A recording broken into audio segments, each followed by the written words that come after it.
Hello everyone. On behalf of the GATS tutoring program, I would like to invite all the students to make use of a new initiative, which is the AP tutoring video series. So what we've done in this is our qualified students have basically broken the AP subjects unit by unit into simple 10-minute videos. We hope that these videos will come in handy for your test prep or for the AP exam prep. The subjects that we have worked on so far are AP World, AP Biology, AP Human, AP Psychology, and AP Calc AB. So if you would like to watch more videos like this, please be sure to subscribe to our GATS YouTube channel. And also if you would like to be part of this initiative, please email us at gats-tutoring@gatamilsangam.org. Thank you.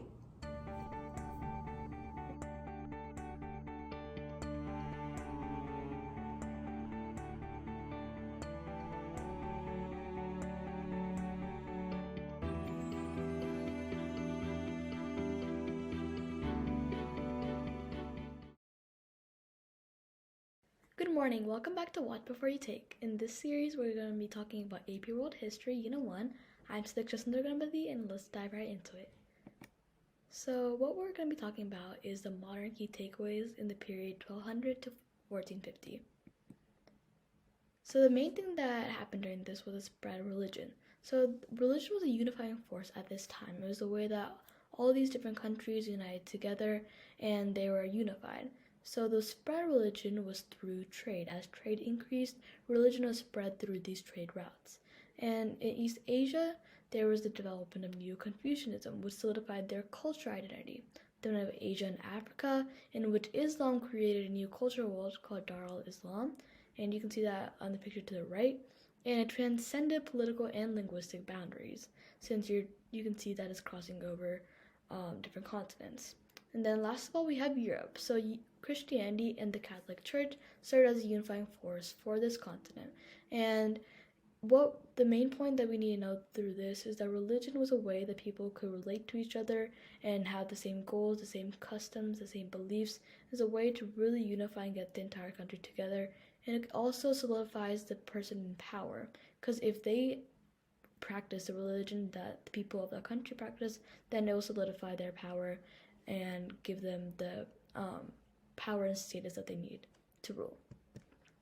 Next up, we have the political structures. So the two main ones that we need to know is centralized and decentralized areas. And then the Americas is a completely different type of structure. So the centralized empires include the Arab Caliphates and the Song Dynasty, and the decentralized areas include the Western Europe and Japan.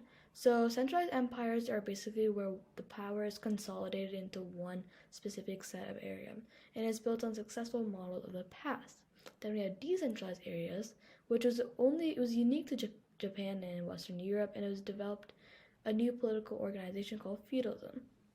So if you look to the right here, you can see that there is a feudal pyramid of power. So this is exactly what feudalism was all about. So the main reason that it was decentralized is instead of just one king being in power, there would be multiple kings in power throughout either Europe or Japan.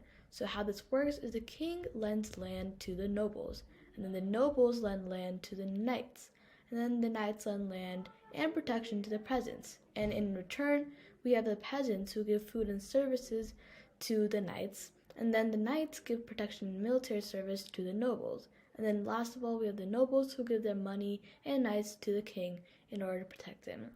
And this is exactly the hierarchy that we're talking about, but this hierarchy exists throughout areas of Western Europe and Japan, which is exactly why it's decentralized, since all the power is not consolidated in one area, but throughout and spread throughout the country.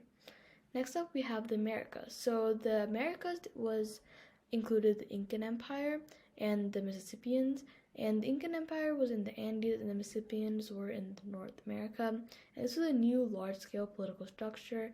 A way that they used power was through sacrifices. For example, the Incans and the Mayans, they used sacrifice to consolidate their power and show them that their leader was the one who had the power of God. This is how they consolidated power at that time. Next off, we had the movement of people. So the movement of people altered the world politically and demographically. The two main traveling groups that we need to know is the Turks on the left and the Mongols on the right. So the Turkic people founded the Mamluk and Delhi Sultanates. And then the Mongols will dive into deeper next time, but the recovery from the Mongol period was huge. They definitely damaged many of the key infrastructures of different countries at the time and introduced new political structures as well that defined the many centuries to come. Next off, we have long distance trade, which is a major part of Unit 1. So the technological developments that came from long distance trade was a compass, a shipbuilding technology, and gunpowder. So you can see right here in this picture, this is showing the Silk Road, which is an overland trade route.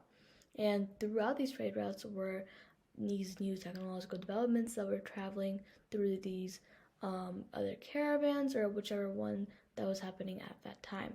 So the number one trade route is the Silk Road, and the main reason that it was called the Silk Road is because many valuable items were passed along through this route, like silk and gold and very small valuable items. But next we have the Indian Ocean, which is going to be trade throughout this area. So from India border to the eastern border of Africa. So this Indian Ocean trade route was mainly used for major bulk items, like if you're gonna ship out rice or ship out huge stocks of vegetable. This is exactly the trade route that you'd use for that. Next up, we have the Trans-Saharan route, which is mainly in Africa, where they traded gold, they traded slaves, they traded very precious items like salt at that time. And what happened through Africa was that they set up little camel caravans. So a caravan is basically a resting spot for the people traveling on these camels, and they'd stop at one point, they get rest, they drink up, they eat food, and then they keep going and traveling throughout. So one major point of the Trans-Saharan route is that it goes through the desert. So it was grueling heat at that time, and it was really hard to travel, but people still went as merchants. And then last off, with the Mediterranean Sea right here, right under Europe. And this is also a major trade route, but the three main ones I need to know is the Silk Road, Indian Ocean, and the Trans-Saharan Trade Route. So, as I said before, trade leads to spread of ideas, religions, and technology because many different people are coming together, like merchants from China and India are coming together and trading with each other through these Silk trade routes, which is exactly why there's a blend of ideas and religions and cultures at this time. So the interregional cultural exchanges, they increased due to the Mongol conquest. So a little intro into the Mongols was that they conquered this entire part of Eurasia is what they called. And they had such great power that they could control this enormous land. And since they could control it, it was all under their control, all these people unified and they would blend their cultures and they really get to know one-on-one. Next up, we have disease and famine. So the Black Death occurred, which was basically a bubonic plague pandemic, and it originated in China. So infected fleas traveled on rodents to actually spread this, and it really increased through the Mongol conquest, which I'll explain in a second. And it killed over a third of the European population at that time. So therefore, since many of the population was dying off, there was a decrease in labor available, which diminished the system of feudalism. So if you remember from that feudal pyramid of power before, one of the main ways that this pyramid would work was through peasants offering their land and services to the knights and so on, to the nobles and to the king. So if one of these like key pyramid parts were gone, then this wouldn't work, which is exactly why feudalism diminished at this time. Next up, we have the Mongol conquest. So the Mongols were a huge part at this time, and they took over the entire Eurasia, like I said before, and it led to a massive death toll from Korea to Russia to the Middle East, and it weakened regions for centuries because of the way they fight. As you can see here, they're very vicious on the way that they fight and are very powerful. And infrastructure and political structures took years to rebuild since they conquered Eurasia overall. Next up, we have cultural development and belief systems. So, like I mentioned before, a unifying force was Neo-Confucianism, which was fused elements of Buddhism and Confucianism. Next up, we have the Catholic Church, It was the largest of the three main branches of Christianity and is centered in Rome and was led by the Pope. Next, we have the Eastern Orthodox Church. This was the largest of the three main branches of Christianity and is originally based in the Byzantine Empire, which was because of the Ottomans, which we'll get into later on. And there are the Shia, which are one of the two main branches of Islam. So the Shia and the Sunni were two very different branches of Islam. The Shia reject the first three Sunni caliphs and regard Ali, the fourth caliph, as Muhammad's first true successor. So 10 to 15% of Muslims worldwide practice this religion. Then we have the Sunni, who are commonly described as orthodox and very different from the Shiite, and in their understanding of the Sunnah and its acceptance of the first three caliphs, and it's a more common branch of Islam worldwide. And last of all, we have the nomadic and traveling empires, which is basically the Ottomans and Mongols. So the Ottomans were a group of Anatolian Turks, and they were dedicated to Islam. They practiced it, and then they attacked the Byzantine Empire, which eventually led to its fall because they captured Constantinople, the capital, and expanded to create an empire in the Middle East and Southeast Europe. Now we have the Mongols, which is a group of Central Asian nomads from Mongolia, and they were under the leadership of Genghis Khan, who conquered large portions of the Asian continent, like I said before, Eurasia. And so after the death of him, four khanates were centered on Russia, China, Persia, and they were led by Khan's successors, because after Genghis Khan's death, the entire Eurasia broke back into four khanates for four huge areas of the original Eurasia. And then last of all, we have Genghis Khan. He was one of the main reasons that the Mongols could conquer such vast land and had that power to stay in control of that land.